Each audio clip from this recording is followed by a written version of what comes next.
Hey there, algebra students. This video is going to try to help you out with the multi-step equations with distribution. So maybe the most difficult thing we've done so far this year. So I'm going to go ahead and put that in my topic up here.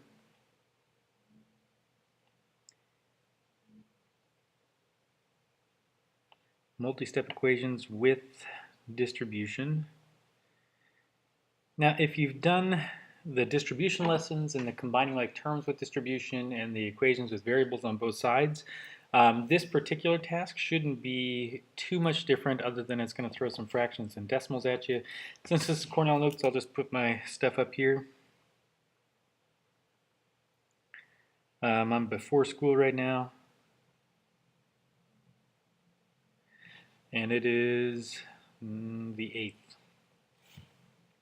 All right. So the essential question we're going to try to tangle with today has to do with that thing I just mentioned. It's how can I solve equations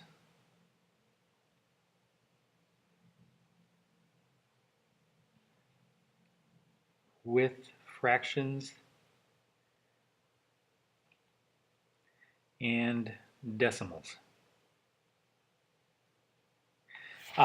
So the thing that's interesting about this is that this multi-step equation stuff, you're not actually doing any new types of steps.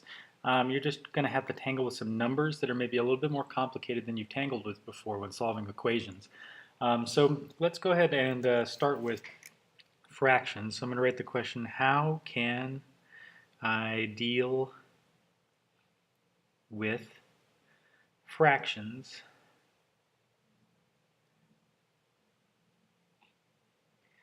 when solving equations?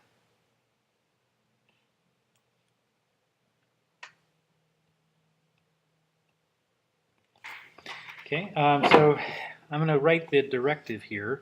I think the best thing you can do is to clear fractions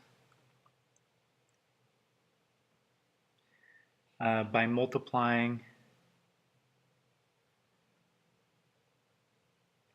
by denominators.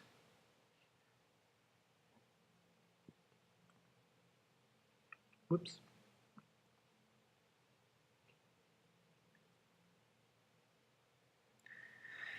So at this point, it may not be clear what we're talking about yet, so let's take a look. This is what I'm going to call example 1 here. So let's say I have to solve this equation. It's 11/3 equals 9z over 5 plus 2 all times negative 2z over 5 plus 1/3. So you can see that if you break this down, there's basically just a couple things going on here. You have a distributive property, you have to combine some like terms, but aside from all of that mess, really the thing that looks weird about this one is that there's multiple fractions in it. And so the first thing that I'm going to do is I'm going to go ahead and take care of the distributive property. That's going to be to my advantage. And so when you do the distributive property here, one thing to remember with fractions is that if you're going to distribute this 2, you're just going to affect the top of these fractions. And so I'll rewrite the rest of the equation. Oops, sorry. My hand's getting ahead of itself here. Plus 2 times negative 2z is negative 4z. It does not affect the 5 on the bottom. 2 times plus 1/3 is positive 2/3. All right, and so now I have an equation that has a bunch of fractions. You might notice that my denominators, there's only 2 different denominators here, 3 and 5. And so I'm going to make a note out to the side here. Multiply both sides by 3 to clear the divide by 3's. And so I'm going to take this side and multiply it by 3.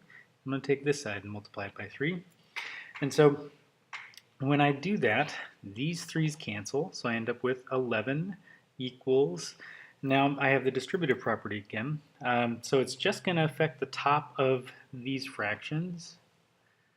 But here, the reason I multiplied by 3 is so that I can cancel this 3. And so if you have the same number multiplying and you end up multiplying by a fraction with that denominator, they're going to cancel each other.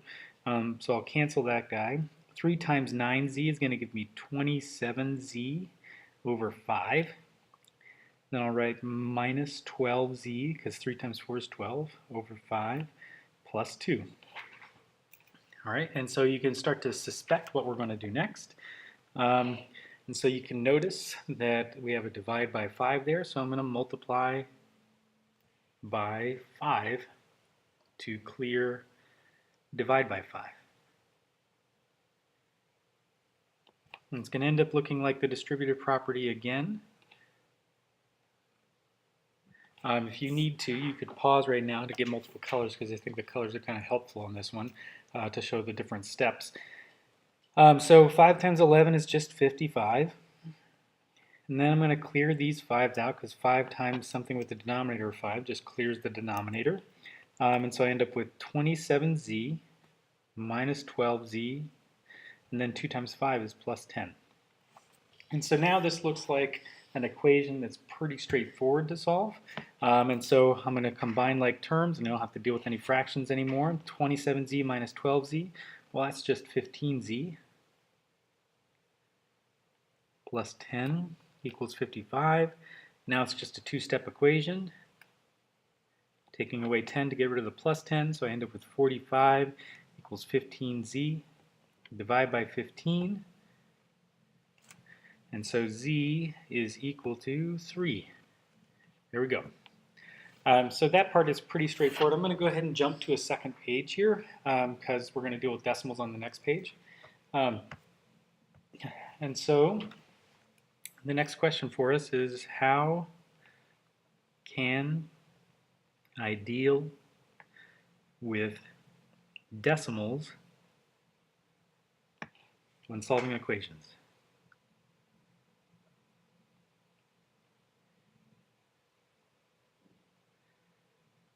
There's a couple different ways you can go about this. I'm going to suggest one here. And if you want to learn some others, just ask. But one way to think about it is that you can do the same thing you do with fractions. You can multiply by an integer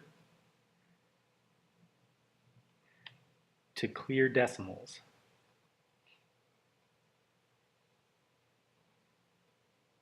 And deal with whole numbers.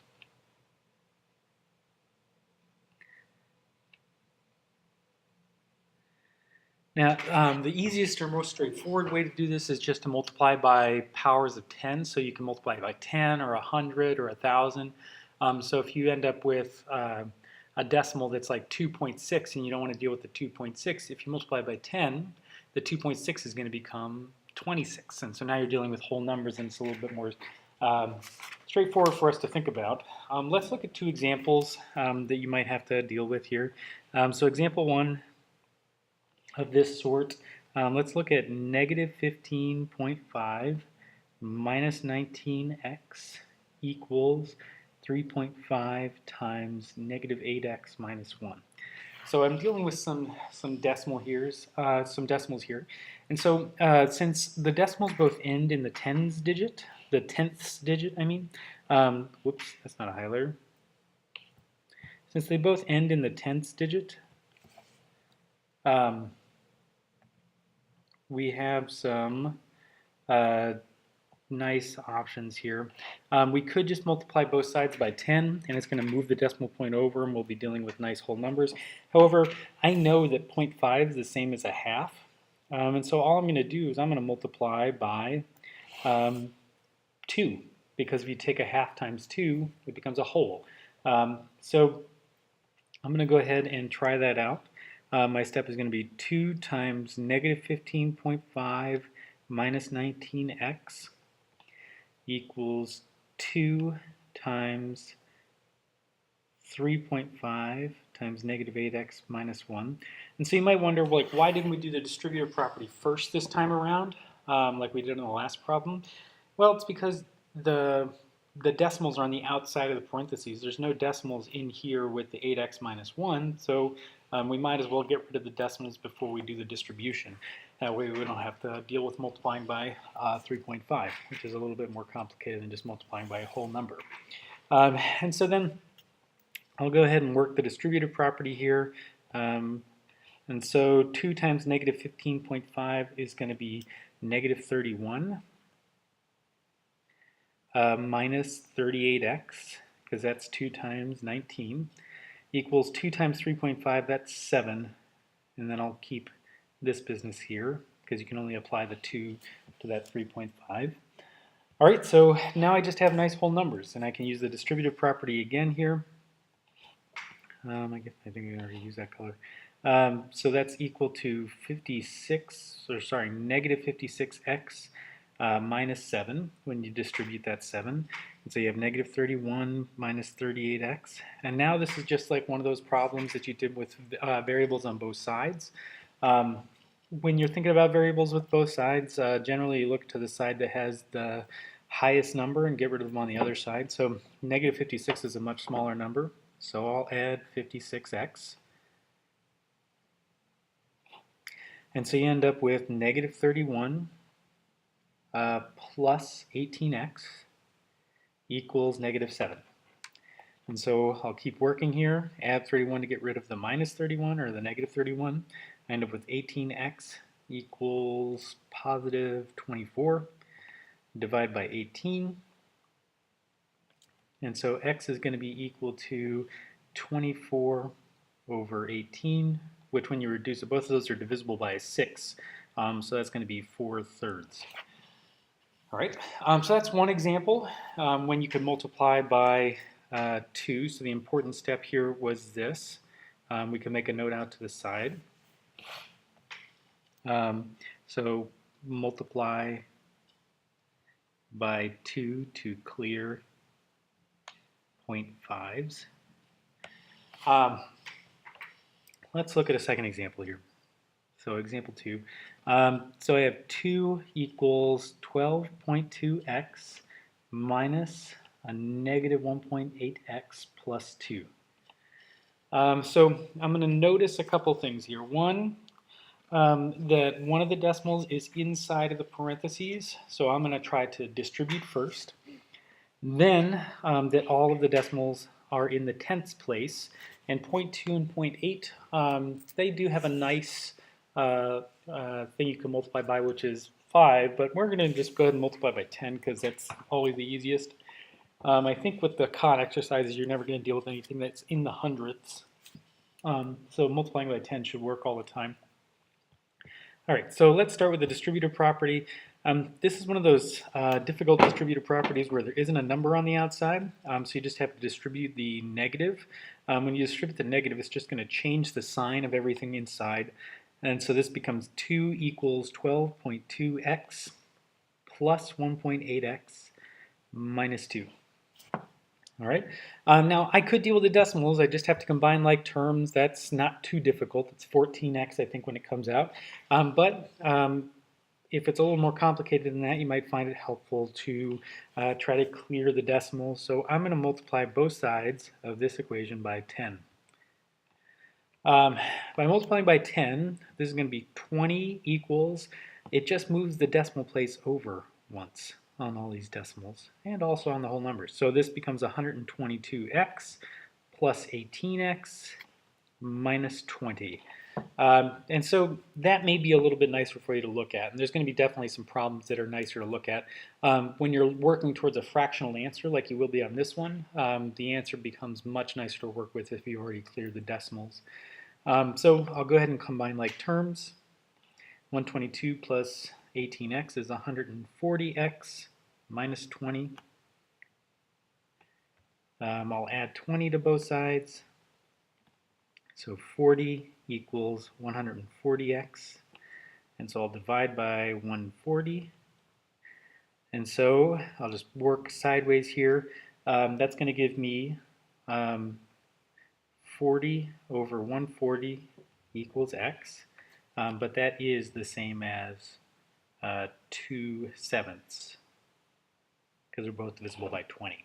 And so we can make a note out to the side, multiply by 10 to clear tenths.